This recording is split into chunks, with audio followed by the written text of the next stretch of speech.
उत्तराखंड के मुख्यमंत्री पुष्कर सिंह धामी का जन्मदिन। आपको बता दें कि सीएम धामी ने टपकेश्वर महादेव मंदिर में पूजा अर्चना की। सीएम की पत्नी गीता धामी भी उनके साथ पूजा अर्चना में शामिल हुई।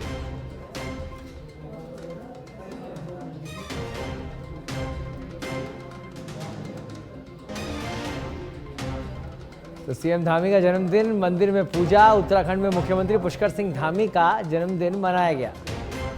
टपकेश्वर महादेव मंदिर में धामी ने पूजा अर्चना की।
मुख्यमंत्री पुष्कर सिंह धामी का जन्मदिन है और इस मौके पर सीएम धामी ने टपकेश्वर महादेव मंदिर में पूजा अर्चना की। सीएम धामी की पत्नी गीता धामी भी उनके साथ इस मौके पर मौजूद रही और दोनों ने भगवान शिव की पूजा अर्चना की।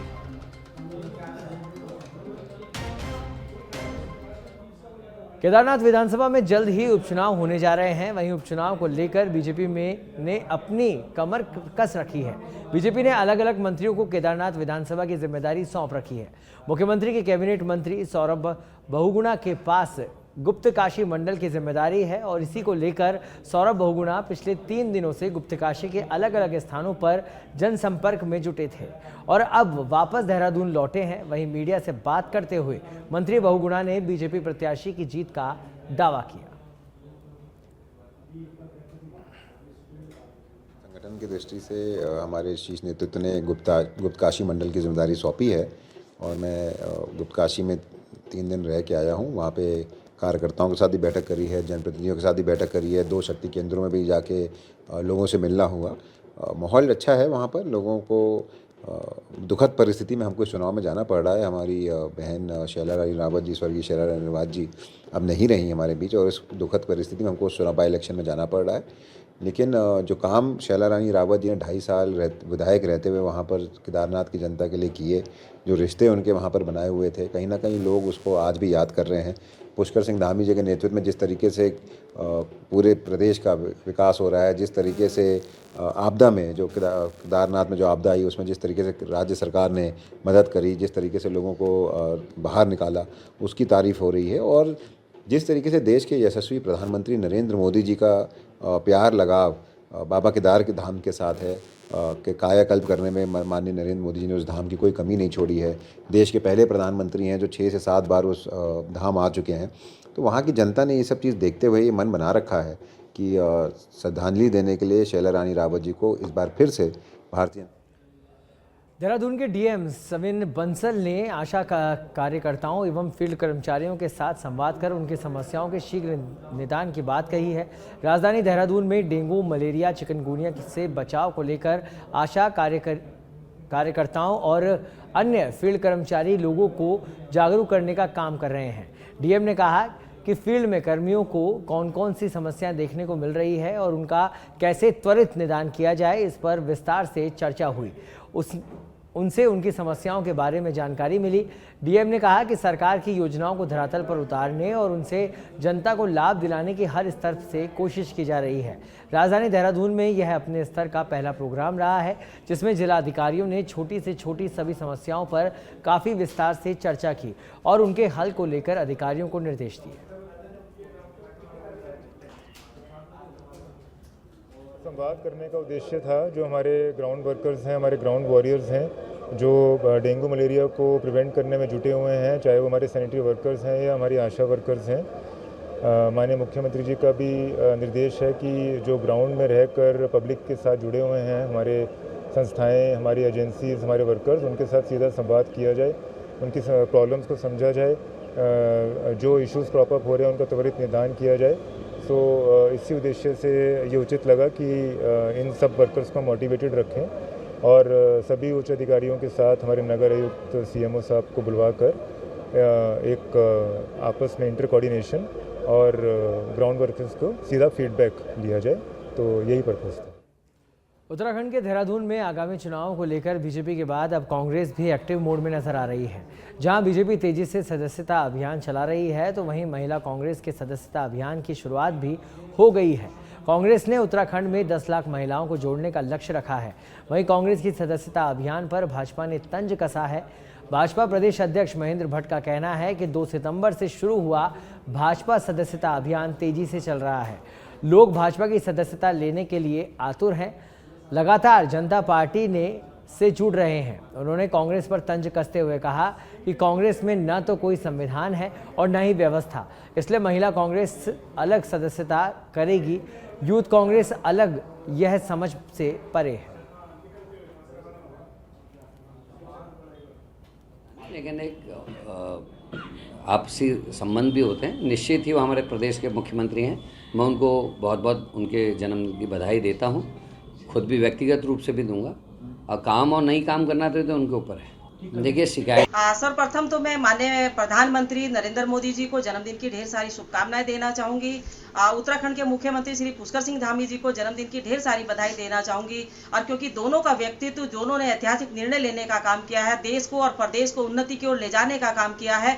और प्रदेश संगठन ने निर्णय लिया है कि हम इसे एक पखवाड़े के रूप में दोनों के जन्मदिन को मनाने का काम करेंगे, जिसमें पुष्कर सिंह धामी जी के नेतृत्व में भी कई सारे कार्यक्रम होंगे। हमारे सांस्कृतिक कार्यक्रम दिनेशपुर मनकोटा मार्ग की जर्जर हालत को लेकर राज्य सरकार के खिलाफ विरोध प्रदर्शन करते हुए कांग्रेसियों ने सड़क में बने बड़े बड़े गड्ढों में बीजेपी के झंडे लगाए।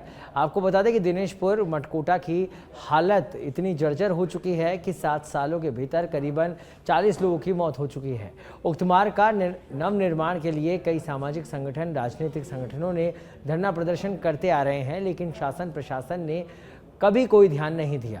आज कांग्रेसियों ने भाजपा के झंडा लेकर भाजपा का विकास कार्य का हवाला देते हुए दिनेशपुर मटकोटा मार्ग के गड्ढों के सामने भाजपा के खिलाफ विरोध प्रदर्शन किया और जल्द से जल्द सड़क बनाने की अपील की।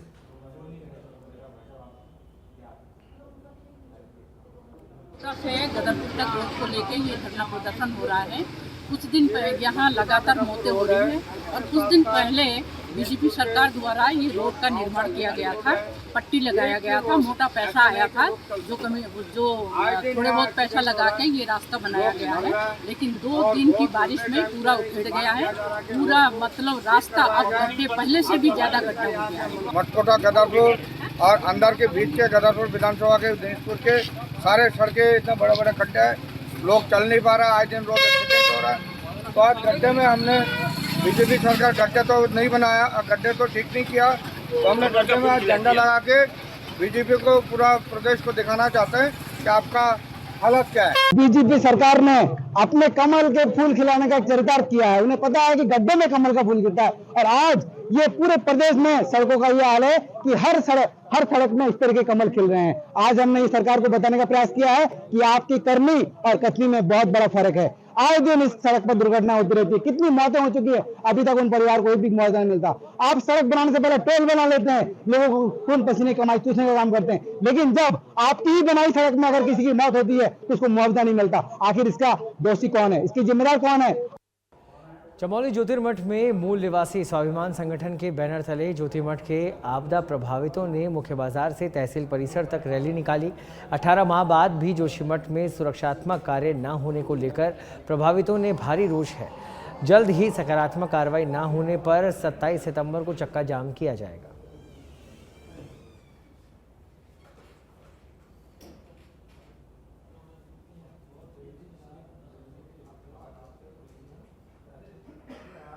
आज विगत 2 साल होने को है जोशीमठ के जो भूस्खलन आपदा आई थी, लेकिन बार बार हम शासन प्रशासन दिल्ली तक भी हम लोग गए, मुख्यमंत्री को बार बार मिले, अधिकारियों से मिले, लेकिन जोशीमठ का जो ट्रीटमेंट होना था उसकी अभी कोई रूपरेखा नहीं बनी। कैसे जोशीमठ बचाया जाएगा, जैसा कि 14 जोनों में जोशीमठ को बांट दिया गया, कई बातें हुई। सीएम साहब भी बार बार यही कह रहे हैं कि जोशीमठ को बचाया जाएगा, लेकिन जिस प्रकार से सब्र का बाढ़ अब जनता के बीच में टूट चुका है, मूल निवासी स्वाभिमान संगठन ने पुनः ये बागडोर अपने हाथ पे लिया और सारे जोशीमठ के लोगों का कभी कोई किसी की बात नहीं, जो जोशीमठ के हित की बात है उसको लेकर इस आंदोलन का पुलिस ने हरिद्वार की ज्वेलरी शॉप में हुए डकैती कांड का खुलासा कर दिया है। जानकारी देते हुए डीजीपी अभिनव कुमार ने बताया कि एक बदमाश एनकाउंटर में ढेर हुआ है। वहीं पुलिस ने 2 बदमाशों को गिरफ्तार किया है। इनसे 50 लाख के गहने बरामद हुए हैं। इधर डीजीपी अभिनव कुमार ने मामले में त्वरित कार्रवाई को लेकर हरिद्वार पुलिस की पीठ थपथपाई है और पुलिस टीम के लिए 1 लाख के इनाम की घोषणा की है।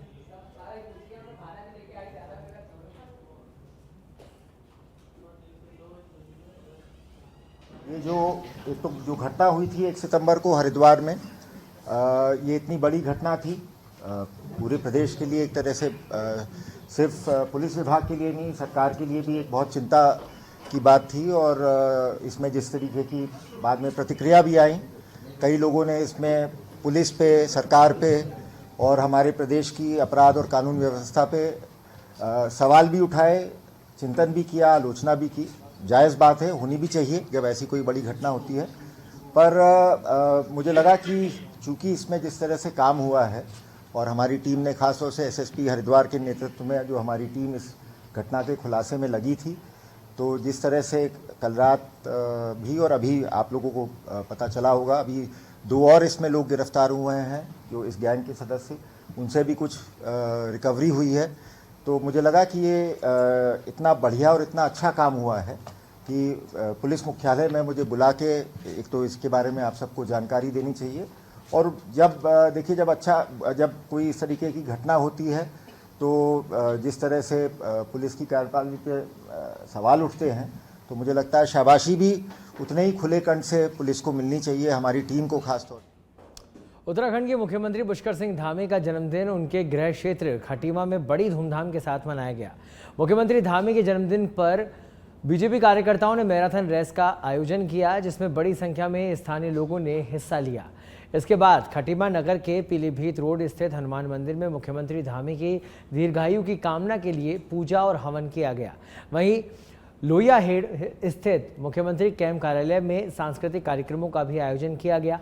इधर स्थानीय विद्यालय के छोटे बच्चों के साथ मुख्यमंत्री की मां बीसना देवी और परिजनों ने केक काटकर मुख्यमंत्री पुष्कर सिंह धामी का जन्मदिन मनाया। इस दौरान जिला अधिकारी, पुलिस अधीक्षक समेत कई अधिकारी और बीजेपी कार्यकर्ता मौजूद रहे। मुख्यमंत्री जी के 49वें जन्म दिवस के उपलक्ष्य में भारतीय जनता पार्टी द्वारा एक विशाल रंगारंग कार्यक्रम का आयोजन यहाँ किया गया। सर्वप्रथम हम लोगों ने मंदिर में जाकर के पूजा अर्चना और हवन यज्ञ किया। उसके उपरांत हम लोगों द्वारा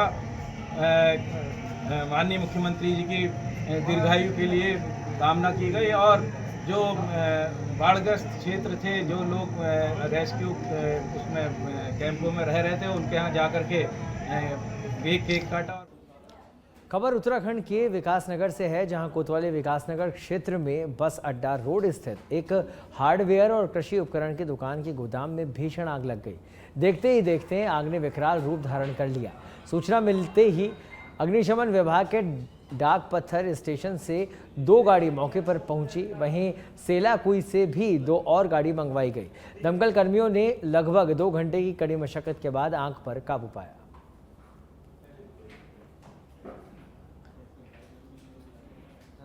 बस अड्डा रोड पर बरसल ट्रेडर्स का एक गोदाम है, जिसमें कृषि उपकरण और अन्य उपकरण हैं। वहाँ पर आग लगने की सूचना प्राप्त हुई थी, तो मौके पर पहुँचे थे। वहाँ पर तंग गली होने के कारण फायर ब्रिगेड को वहाँ पर आसानी से निकलवाया गया, यातायात व्यवस्था सामान्य कर। 2 गाड़ी डाक पत्थर फायर स्टेशन से, 2 गाड़ी सालाकुई से आई थी। वर्तमान देहरादून के डीएम सविन बंसल और एसएसपी अजय सिंह ने दुपहिया वाहन पर बैठकर शहर का जायजा लिया। जिलाधिकारी ने अपने इस भ्रमण के दौरान शहर के विभिन्न चौराहों और क्षेत्र का जायजा लिया और वहां पर व्यवस्थाओं को दुरुस्त करने के निर्देश दिए। आपको बता दें कि कई जगहों पर खराब सड़कों की शिकायत आती रही है। वहीं बरसात के मौसम में कई जगहों पर जल भराव की समस्या भी देखने को मिलती है। सभी बिंदुओं पर जिलाधिकारी ने मौके का मुआयना कर स्थिति का जायजा लिया और अधिकारियों को निर्देशित किया। हमारी और एसएसपी साहब की 2-3 बार ज्वाइंट मीटिंग हुई थी, तो उसमें यह निकल के आया था कि शहर में बहुत सारे ऐसे पॉइंट्स हैं जहाँ पे चोकिंग हो रही है, जल भराव हो रहा है, ट्रैफिक को रेगुलेट करने में प्रॉब्लम्स हो रही हैं, चौंक्स नहीं हैं, तो अनावश्यक जाम लग जा रहा है। तो फिर हमने डिसाइड किया था कि एक बार ग्राउंड रियलिटीज़ का पता करने के लिए मुआयना किया जाए इन पॉइंट्स का, और उस पर जहाँ पे चौंक बनाना है वहाँ पे चौंक प्रस्तावित कर दिया जाए, जहाँ पे जल निकासी को और सुदृढ़ करना है वहाँ पे उसके अनुसार एक्शन लिया जाए, और जहाँ पे कुछ माइनर इंटरवेंशन की आवश्यकता है कि कुछ स्ट्रक्चर्स अनावश्यक सड़क के ऊपर प्रोजेक्शन बना रहे हैं, उनको थोड़ा सा कर्व कर दिया जाए, ट्रंकेट कर दिया जाए।